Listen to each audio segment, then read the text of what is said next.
अस्सलाम वालेकुम दोस्तों, क्या हाल है? खैरियत? ठीक ठाक, खुश, मज़े में, तबीयत ठीक। एक बार फिर आपके सामने व्लॉग की इब्तिदा हो रही है। तकरीबन 1 महीने के बाद मैं अपना ये व्लॉग बना रहा हूँ, क्योंकि व्लॉग बनाने का कोई मौका ही नहीं होता है। सारा दिन घर मदरसा, घर मदरसा, घर मदरसा, तो उसका क्या आदमी व्लॉग बनाए।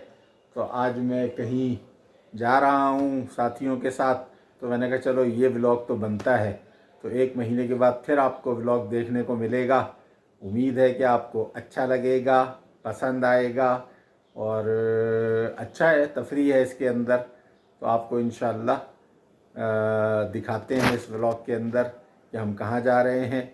और दूसरा ये कि बस अभी मैं तैयारी कर लेता हूँ, क्योंकि ज़रा सफ़र लंबा है, जल्दी निकलना है। तो बस मैं कपड़े शपड़े पा के फिर आपके सामने आता हूँ एक बार फिर। ओके, जब तक आप इसको देख लो कि हम सर्दियों के अंदर कभी कभी ये भी खा लेते हैं। चलो दोस्तों, मैंने जो है वो अपने कपड़े चेंज कर लिए हैं। बस अब मैं निकलने की तैयारी कर रहा हूँ, क्योंकि 4 बज गए हैं और रास्ता दूर का है। जहाँ जाना है वहाँ तकरीबन 1.5-2 घंटे लगेंगे। असर की नमाज़ पढ़ के निकलना है, एक जगह जमा होना है सब ने। तो वहाँ 4:30 बजे का टाइम दिया था कि 4:30 बजे यहाँ सारे जमा हो जाएं। तो वहाँ असर की नमाज़ पढ़ेंगे और उसके बाद गाड़ियों में बैठेंगे और निकलेंगे। तो बस मैं तैयार हो गया हूँ। अब मैं मिलता हूँ आपसे उस जगह पे पहुँच के जहाँ सारे जमा होंगे। ओके, चलो चलते रहो। गाड़ी में बैठ गए हैं, लेकिन अब बोल नहीं सकते, इस वक्त खामोशी है, इसलिए सिर्फ आप नज़ारे देखो। यहाँ से हमने तला साहब को बिठाना है। तला साहब अपने गली के कोने पे खड़े हुए थे। अब तला साहब आएंगे और गाड़ी में बैठेंगे। वालेकुम अस्सलाम वरहमतुल्लाह। गाड़ी में बैठ के तला साहब ने मुस्कुरा के देखा। टोल प्लाज़ा के पास अब हम पहुंचने वाले हैं, करीब आ रहा है टोल प्लाज़ा। अब मैं इसको इस तरीके से पूरा दिखा नहीं सकता, क्योंकि मैं बिल्कुल कोने पे बैठा हुआ था। अब्दुल्ला साहब हमारे गाड़ी चला रहे थे। साइड की मैंने कभी कभी साइड पे ही ले सकता था, गाड़ी में बात भी नहीं कर सक रहे थे। टोल प्लाज़ा वाला इतना ढीला था, तकरीबन 15 मिनट हमको टोल प्लाज़ा पे खड़े होने पड़ गए थे। बड़ी मुश्किल से जाके उसने जो है वो हमारा नंबर आया और फिर पर्चा निकाला। हालांकि सिर्फ पर्चा देना होता है, लेकिन उसमें भी ये पता नहीं क्यों इतने घंटे लगा रहा था। हमारी हर गाड़ी को आगे जो है वो 2-2, 4-4 मिनट लग रहे थे। बड़ी मुश्किल से जो है ना वो हम इन दरवाज़ों से क्रॉस हुए, आगे बढ़ते चले गए। फिर आपको अभी जो बहरिया टाउन की इमारतें नज़र आ रही होंगी, बड़ी खूबसूरत। वैसे बहरिया टाउन है देखने के काबिल। आदमी जब अंदर जाता है तो उसको बहुत मज़ा आता है। बड़ी चौड़ी चौड़ी रोडें हैं, ये खूबसूरत सी मस्जिद गुजरी है और फिर आगे बिल्डिंगें आ रही हैं। थोड़ी देर के बाद जो है वो अब इसका गेट भी आने वाला है बहरिया टाउन का। ये दरख्तों के झुंड में पीछे आपको रोशनी नज़र आ, ये बहरिया टाउन का गेट ज़बरदस्त। ये जी हम यहाँ पर हैदराबाद के करीब यहाँ रुके हैं। साथ ही नमाज़ पढ़ेंगे इस वक्त, क्योंकि मगरिब की नमाज़ हम लोगों ने नहीं पढ़ी है। हाजी मस्ता खान पंप के ऊपर, तो मगरिब भी पढ़ेंगे इंशाअल्लाह। लेट थोड़ी सी हुई है, और उसके बाद फिर हम जो है वो ईशा की नमाज़ भी पढ़ के फिर निकलेंगे हैदराबाद के लिए। क्योंकि आप लोगों को ये तो पता चल ही गया होगा कि हम लोग जो है वो जब उसको क्रॉस किया, टूल को, तो पता चल गया होगा कि कराची से बाहर निकल रहे हैं। तो अब हम लोग जो है वो इस मस्जिद के अंदर, बहुत खूबसूरत सी मस्जिद है, अच्छी मस्जिद है, ये छोटी सी है, खूबसूरत बनाई है। और मीनार भी इसका कितना बड़ा बनाया है, अच्छा काम किया है। Haji Masta Khan pump hotel and restaurant, करीब से करके दिखाता हूँ। यहाँ रुके हुए हैं हम लोग नमाज के लिए।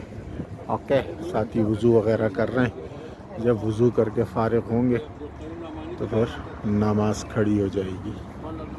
अंधेरा है इसलिए शक्लें नज़र नहीं आ रही हैं, सारे मौलवी हज़रात हैं। अब हम जो है ना हैदराबाद के टोल पे पहुंच गए। और देखो यहाँ भी कितनी देर लगाई गई है। अच्छा, यहाँ देर लगाना तो समझ में आता है, क्योंकि यहाँ जो है वो हर एक से पैसे लेने होते हैं। बहरहाल तो बड़ी मुश्किल से यहाँ से हम लोग जो है वो फारिग हुए और फिर यहाँ से निकले हैं अभी। ये बस अब्दुल्ला ने पैसे पकड़े और ये हम रवाना हो गए हैं और अब हम पहुँच गए हैं थोड़ा सा हैदराबाद के अंदर। और ये रोड जो है, मुझे ऐसा पूछा मैंने कौन सी रोड है, तो ये बताया साथियों ने कि आटो भान रोड है। हालांकि मेरी पैदाइश हैदराबाद की है, लेकिन साल हो गए मुझे, मेरे ख़्याल है मैं हैदराबाद नहीं गया, इसलिए मैं इस रोड को पहचान ही नहीं पाया। शायद हमारे ज़माने में ये रोड होगी भी नहीं। और सारी ब्रांडेड यहाँ पर जो है ना वो दुकानें थी। ऐसा लग रहा था जैसे दुबई की रोड के ऊपर हम लोग घूम रहे हैं। इसके दोनों तरफ दुकानें और सारी ब्रांडेड शॉप्स थी। और आपको सब नज़र भी आ रहा होगा, खाड़ी भी है, मैकडोनल्ड आ गया है, और भी जो है वो आगे आपको दुकानें नज़र आएंगी। बहरहाल इस रोड के ऊपर ऐसा फ़ील आ रहा था कि हम किसी बहुत बड़े शहर के अंदर घूम रहे हैं, लेकिन आपको पता होना चाहिए कि ये हैदराबाद है। तो बहुत अच्छा लग रहा था। मैं तो कभी उस तरफ देखता था, कभी इस तरफ देखता था, बहुत मज़ा आ रहा था। तो इस रोड के ऊपर घूम के ना सच में बहुत मज़ा आया कि हैदराबाद ने बहुत तरक्की कर ली है और हैदराबाद आना चाहिए घूमने। यहाँ हम मुड़े इस रोड के ऊपर राइट साइड पे ऑटो भान के, तो सारे शादी हॉल थे और बहुत बड़े बड़े शादी हॉल थे। फीलिंग आ रही थी कि जैसे कराची की रोड नॉर्थ नाज़िमाबाद की है, दोनों तरफ इसके शादी हॉल थे। बरोही बलोचिस्तान रेस्टोरेंट, यहाँ आए जी हम लोग खाना खाने हैदराबाद के अंदर। अब खाना जब खाएंगे तो फिर बताएंगे आपको कि खाना कैसा है इसका। करीब से दिखाता हूँ आपको, बरोही बलोचिस्तान रेस्टोरेंट। आ गए जी यहाँ पर, रूम एसी भी चल रहा है, बेहतरीन खड्डी कबाब खाने आ गए हैं।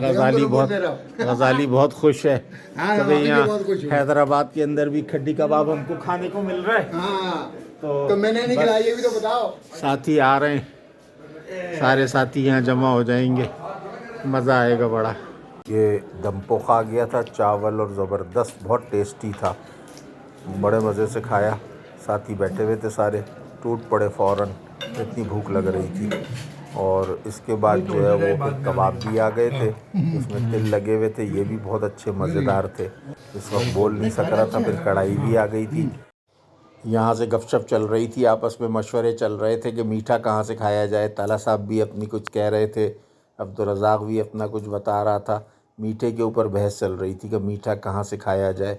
अच्छा है जी, बड़ा होटल है, मज़ा आया यहाँ पर, अच्छा खासा। इसने बड़ी जगह घेरी हुई है, काफ़ी बड़ी ये मस्जिद है और ये पब्लिक के बैठने की जगह है, ठीक ठाक बनाया हुआ है, सेटअप बना हुआ है सारा। बाहर है सारा सेटअप, ये पक रहे हैं, कबाब बन रहे हैं टाइट वाले, और लकड़ियाँ रखी हुई हैं, टाइट काम हो रहा है। वो बकरे लटक रहे हैं सारे। अच्छा जवान ने काम किया हुआ है। बंदे कितने काम करने वाले, ये देखो आप, काम करने वाले कितने बंदे। ये जी कढ़ाइयाँ बन रही हैं लाइन से सबकी, देसी मुर्गी की कढ़ाइयाँ लकड़ी के ऊपर, कोई गैस के ऊपर काम नहीं हो रहा। हाँ, ये तिल भी लगा हुआ है, ये तिल है, वो कबाब बनकर आ गए हैं। ये क्रीम है, क्रीम के अंदर ये तिल के बाद डुबोएगा और उसके बाद फिर वहाँ पर जो है ना बनेगा। अच्छा है भाई, चल गया है ये, बहुत मज़ा आया जी। भेजेंगे बाद में, फ़िलहाल तो अभी तो हम अपनी बना रहे हैं। बहुत मज़ा आया है माशाल्लाह। अब्दुर्रज़ाक साहब के साथ आए थे, 3 चीज़ें खाई, तीनों बेहतरीन थी। वो तीनों आपने देख ली होंगी वीडियो के अंदर। मंजर देख लें सारा बेहतरीन। आशिक अली बरोही साहब का जो है ना ये रेस्टोरेंट है, जिनका ताल्लुक़ सक्खर से है। और वैसे बरोही चूँकि हमारे यहाँ बलूचिस्तान में होते हैं, तो इसलिए इन्होंने इसका नाम बरोही बलूचिस्तान रेस्टोरेंट रखा है। बहरहाल मैंने मालूमात कर ली, मालिक का नाम आशिक अली बरोही है।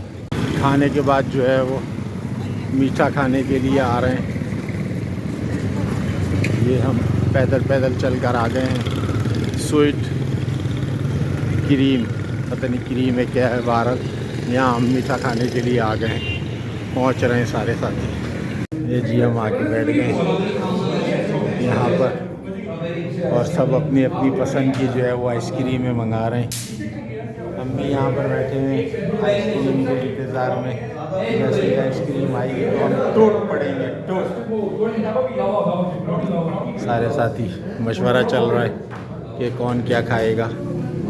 जो वो लोग मैंने कह दिया है कि जो मोहम्मद साहब पसंद करेंगे बस वही मैं खाऊंगा। आप ये देखो कैसा शोर शराबा चल रहा है इस वक्त। हर आदमी अपनी अपनी पसंद बता रहा है। बहस मुबाहिसा चल रहा है आइसक्रीम के ऊपर, ये कौन सा खाना है। हर तरफ जो है ना वो उसके वो खुले में सबके आगे और मशवरे चल रहे हैं कि कौन क्या खाएगा। देखो क्या फ़ैसला होता है।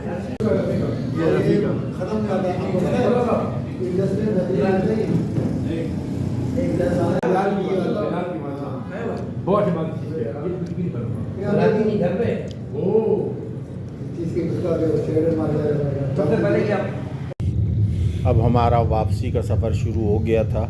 इस वक्त तकरीबन रात के 11 साढ़े 11 बज रहे थे। तो बस मैंने कहा फिर दोबारा से हैदराबाद की रोडें और दुकानें, रात की रौनकें आपको दिखाऊं मैं। बहरहाल रात को हैदराबाद भी ऐसे ही बना हुआ था जैसे कराची, फुल रश लगा हुआ था। हालांकि छोटे शहरों के अंदर इतना रश नहीं होता, लेकिन दुकानें देखें अभी भी खुली हुई हैं और पब्लिक सफ़र कर रही है। सर्दी इतनी ज़्यादा नहीं थी हैदराबाद में, बहुत कम लोगों को मैंने स्वेटर पहने हुए देखा।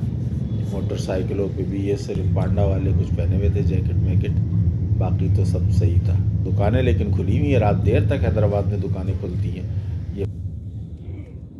ये वो रोड है मेरा ख्याल है जिसमें वो है शादी हॉल है। हाँ वही है ना, ये दोनों तरफ शादी हॉल है। यहाँ से फिर दोबारा से वापसी हो रही थी और रश देखें रात को भी कैसा हैदराबाद के अंदर टाइट रश है और रोशनियों में जगमगा रहा है। रोडें कितनी चौड़ी हैं। बहरहाल हैदराबाद मुझे तो बहुत पसंद आया अब जो बना हुआ है हैदराबाद। और ये अब हम हाईवे पे चढ़ गए थे और अंधेरा हो गया था। पाकिस्तान के हाईवे की एक ये क्या कह सकते हैं कमी है कि हाईवे के ऊपर लाइटों का इंतज़ाम नहीं है। अब्दुल्ला साहब गाड़ी चला रहे थे, कभी 130, कभी 140, कभी जोश में आते थे तो 160 भी कर लिया करते थे। और आखिर हम जो है ना वो टोल पे पहुंच गए कराची के। हाँ दोस्तों, घर आ गया। घर आते आते तकरीबन 12 साढ़े 12 बज गए। इस वक्त घर वाले सारे सो रहे हैं। देखो आप, कमरों की लाइटें बंद हैं। सिर्फ जो है मैंने कहा इस व्लॉग की मैं एंडिंग कर देता हूँ। बहुत मज़ा आया इस व्लॉग के अंदर। आपको ज़्यादातर जो है वो वॉइस ओवर मिली होगी, इसलिए कि वो मौका ऐसा था कि मैं वहाँ कुछ बोल नहीं सक रहा था। सारे ऐसे साथी थे कि उनके सामने कुछ नए थे, कुछ जो है वो बुज़ुर्ग थे, तो इसलिए मुझे बोलना कुछ अच्छा नहीं लग रहा था, मुनासिब नहीं लग रहा था। तो मैंने जो है ना वो बाद में फिर वॉइस ओवर कर दी और आपको सब समझ में आ ही गया होगा। कोई ज़रूरी नहीं है कि आदमी उसी वक्त बोलता रहे। असल चीज़ है दिखाना, तो मैंने कोशिश करी कि जो मैं दिखा सकता था वो दिखा दिया। बस औकात मजलिस ऐसी होती है कि जहाँ आदमी थोड़ा सा जो है ना वो दिखा नहीं पा रहा होता है कोशिश के बावजूद भी। तो बस व्लॉग अच्छा लगा तो लाइक करना, पसंद ठीक है ना, लाइक करना और चैनल को मेरे सब्सक्राइब करो यार। बहुत अरसा हो गया, इतना ही चल रहा है, कोई न्यू सब्सक्राइबर आ ही नहीं रहे। तो कोशिश करो कि इनको आगे बढ़ाओ ताकि हमें भी शौक़ पैदा हो बढ़ाने, चलाने का, बनाने का और अपलोड करने का। तो बस फिर मिलेंगे आपको किसी अच्छी जगह पे नए लोगों के साथ, न्यू वीडियो के अंदर, न्यू व्लॉग के अंदर। जब तक के लिए अपना ख्याल रखो। अस्सलाम वालेकुम।